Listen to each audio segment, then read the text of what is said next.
Les jours ont passé. Mais quelque chose avait changé dans la maison. Sylvaine ne parlait plus beaucoup. Elle mangeait vite. Elle répondait sec. Même à la tante Justine, elle ne riait plus comme avant. Laurie, elle, ne comprenait pas. Elle pensait que Sylvaine était juste fatiguée.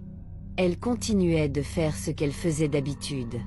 Balayer, laver les habits, prier dans un coin. Mais Sylvaine, elle passait ses soirées au téléphone. Toujours discrètement. Toujours dehors. Et quand elle revenait, ses yeux brillaient. Mais pas de joie. Une nuit, la tante Justine s'est réveillée pour boire de l'eau. Elle a trouvé Sylvaine en train de parler doucement derrière la maison. Elle croyait que personne ne l'entendait. Elle veut se marier avant moi? Elle va voir. Moi aussi j'ai mes chemins. Justine a demandé. Tu parlais à qui là? Sylvaine a souri. C'est un ami du boulot, maman. On parle souvent tard. Mais Justine a senti quelque chose. Pas normal. Pas clair. Depuis ce jour, elle a commencé à surveiller. Mais Sylvaine était maligne. Elle faisait tout pour rester propre devant les yeux. C'est là que l'erreur a commencé. Parce que Justine, croyant bien faire, a commencé à prendre sa défense dans tout. Vous aimez trop juger cette enfant. Elle est franche, c'est tout. Mais ce qu'elle ne savait pas, c'est que Sylvaine était déjà entrée dans des choses qu'elle ne contrôlait plus. Le vrai tournant. Il a commencé à Yopougon. Un vendredi soir, Sylvaine a menti. Elle a dit qu'elle allait dormir chez une collègue. Mais elle est partie seule, avec un sac en toile. Direction le quartier Gesco. Une adresse écrite au stylo sur un bout de papier. Elle a marché longtemps. Le taxi l'a laissée au goudron. Le reste, c'était à pied. Arrivée devant une vieille cour, elle a frappé 3 fois. Une femme est sortie. Yeux maquillés. Pieds nus. Elle n'a même pas demandé qui elle était. C'est toi la cousine jalouse? Sylvaine n'a rien répondu. La femme l'a fait entrer dans une pièce sombre. Rien que des bougies. Une odeur forte. Et au fond, un homme assis par terre. Torse nu. Dos tourné. Il n'a pas bougé. Mais il a parlé comme s'il la voyait déjà. Si c'est pour l'empêcher de se marier, c'est simple. Mais quand tu ouvres cette porte, tu la refermes pas. Sylvaine a dit. Je veux juste qu'il parte. Qu'il perde l'envie. Qu'il voit autre chose. Il a ri doucement. Tu veux pas qu'il meure. Tu veux juste qu'il s'éloigne. C'est pire. Il lui a tendu un petit sachet. Blanc.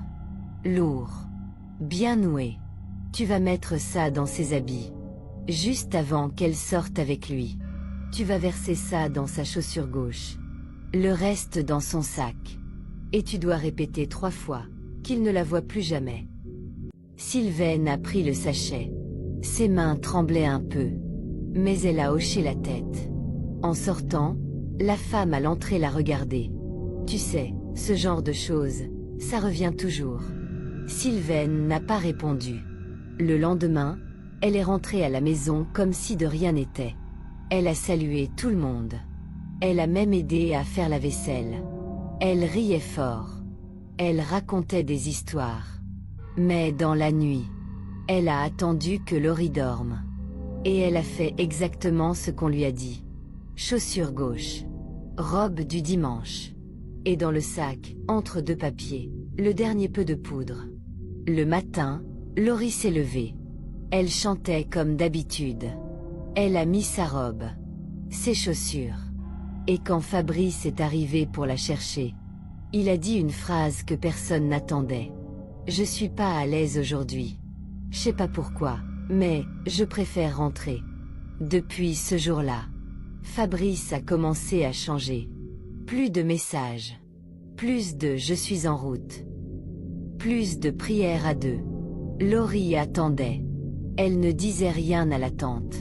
Elle souriait quand on lui demandait. Fabrice est où là? Il vient pas aujourd'hui? Elle répondait doucement. Il est un peu occupé ces temps-ci. Mais au fond, Elle sentait que quelque chose avait bougé. Comme si son nom avait disparu du cœur de Fabrice. Du jour au lendemain. Elle a essayé de l'appeler. Ça sonnait, mais il ne décrochait pas. Un jour, il a décroché. Sa voix était distante. Je sais pas. J'ai besoin de réfléchir un peu. Réfléchir à quoi? À tout ça, à nous. Et puis silence. Laurie n'a pas insisté. Elle a raccroché. Elle a essuyé ses yeux avec le coin de son pagne. Et le soir même, Sylvaine est rentrée avec du poulet braisé, des jus. Et un rire trop fort pour être innocent.